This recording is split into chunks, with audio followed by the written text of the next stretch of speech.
this is very graphic, but seeing blood makes them know they're alive. That is a common theme I've heard from so many moms, so many youth, so many psychologists. Wow, that's something. See, it's just the fact they see blood. They see the blood, so I'm living, they know they're breathing, alive. I'm alive, yep. I'm here, even though they may not feel alive. Is that basically the idea? Just so overwhelmed by their emotions, and so anxious, or so, you know. Were there any indicators, any triggers, any noticeable things that I honestly don't believe so. Like, I don't believe so. Like, I think I'm a very connected mom. Like, I always took my kids everywhere, always with them, always, you know, doing stuff with them. Yeah. And so my first real sign was honestly her wearing the long sleeves in the heat on that weekend. Like, that was it. And nothing before that? Nothing. Wow. Nothing really pointed out to me that there was something going on. Yeah. So what happened after that? Like, when you did approach her and you basically confronted her, what was her reaction? Because I know it's different. What did it feel like for her? Like, these triggers that were causing her to cut, and then finding out, and the shame. What happened? Just more anxiety, more upset, more anxiety. Wow. Definitely shame. Like, oh my gosh, now my mom knows. You know, my mom's called the school already. Now the school knows, right? All of that, but as well as it doesn't just stop. No, it doesn't stop. Like, you don't just stop because your mom found out. You probably hide it more. You hide it more. Right. Wow. You hide your tools. You hide the evidence. Yeah. You start doing it in different spots, right? All of that. Well, it's like any addiction, I guess, like with drugs and alcohol, and you hide it. People are aware of it.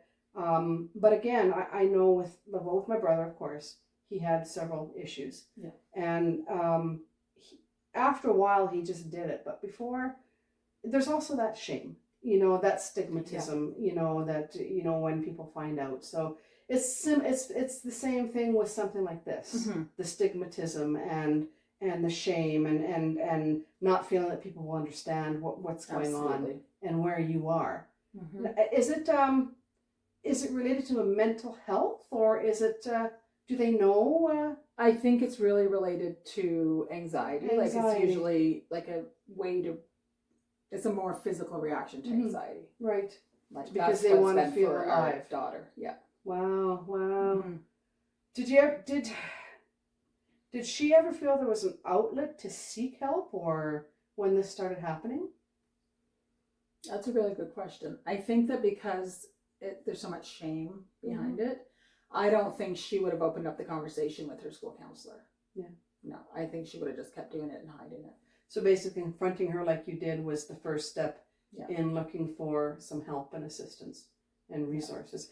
And did you find anything that that's a topic. It is. So we took her to the family doctor, and he suggested we talk to, so we live rural, so that may explain a few of the steps in our journey versus living in a city like Calgary or Edmonton. But we live rural, so we went to our family doctor just to like have her check, like, what if there's like something medical, right, that can be intervened on.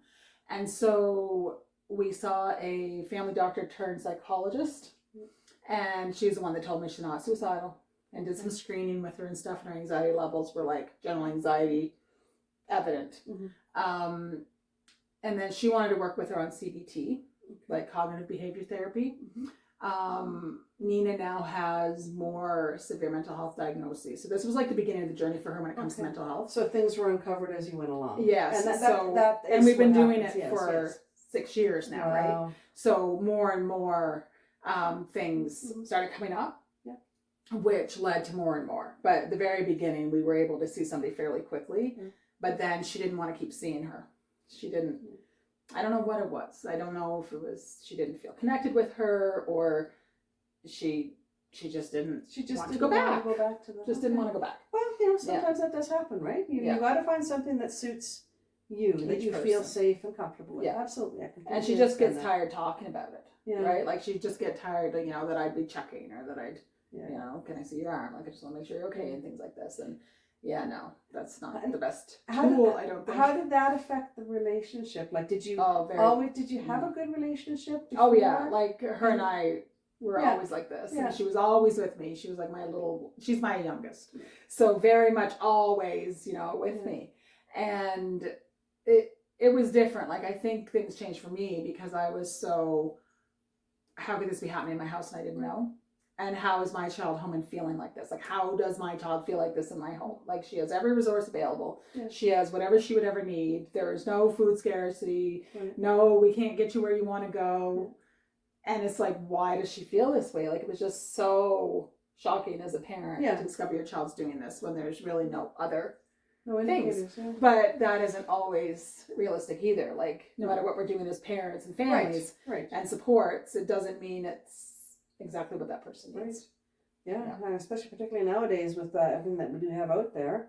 There's a lot of resources. But were there any resources? Because I know this continues on. Like since the beginning of COVID, medical reports, they indicate there's an alarming rise in self-harm behavior in teenagers. Absolutely. What would you say to them today from your experience? These teenagers that are considering doing this or have already experimented or dabbled in it. So what Nina always says, that if she gets to talk in front of a school or with other youth, or if she was here right now with us, she would say, just don't start. And if you started, stop. Because it is an addiction. It becomes an addiction. If your brain suddenly, this is how I'm going to cope when I feel like this, and you start self-harming, then that is by definition, right? Yeah. Where addiction starts. And so it's that repeated behavior, unhealthy behavior, right? And so, and it is very, very hard to stop. I bet. And I know like with Alcoholics Anonymous and CA and all that, they have recovery steps. Is there something in place to help young adults and teenagers? It's really that CBT and DBT. Like that's what we've heard of most. So cognitive behavior therapy, and I think DBT is dialectic behavior therapy. So it's just a different approach. And other than that, were there any other resources when you were finally able to get the help? No. Nothing really? Nothing that I could find. Nothing specific to self-harm. Wow. No. Yeah, it's incredible. Like you are the first person, and your daughter, that I've really heard about self-harm. I think in my family there's probably been people that have done it. I mean, I know probably of friends maybe, but it's the concept itself for me is very distant because I don't quite understand how a person or a young adult or a teenager would get to that point. And I'm sure a lot of you people in the audience do not have that comprehension of why would a young adult, a teenager, do something like this, self-harm themselves? What would possess them to do that? It's just, I'm so glad you're here so you can put a little light on it, just to give us a little understanding of, from your perspective, and I know you can speak on behalf of your daughter. Yeah. So that's really wonderful. And I know since this, you've been working on it, but it's an ongoing process. Yeah. And do you think it's always going to be an ongoing process with this recovery? I think, honestly, that you need to be aware that it's an addiction.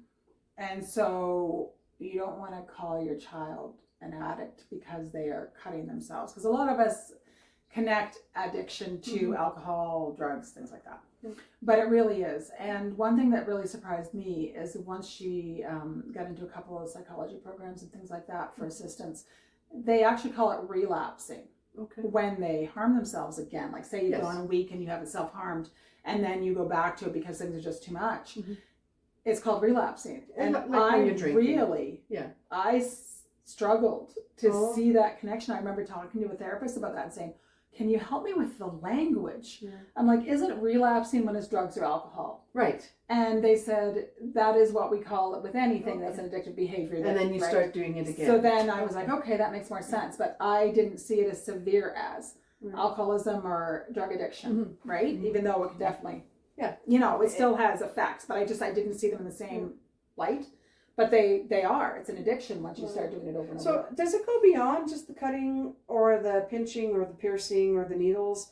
Does it get to a point where a young adult or teenager can can lose their life because of this? Or is it more the addiction? I'm going to say they can.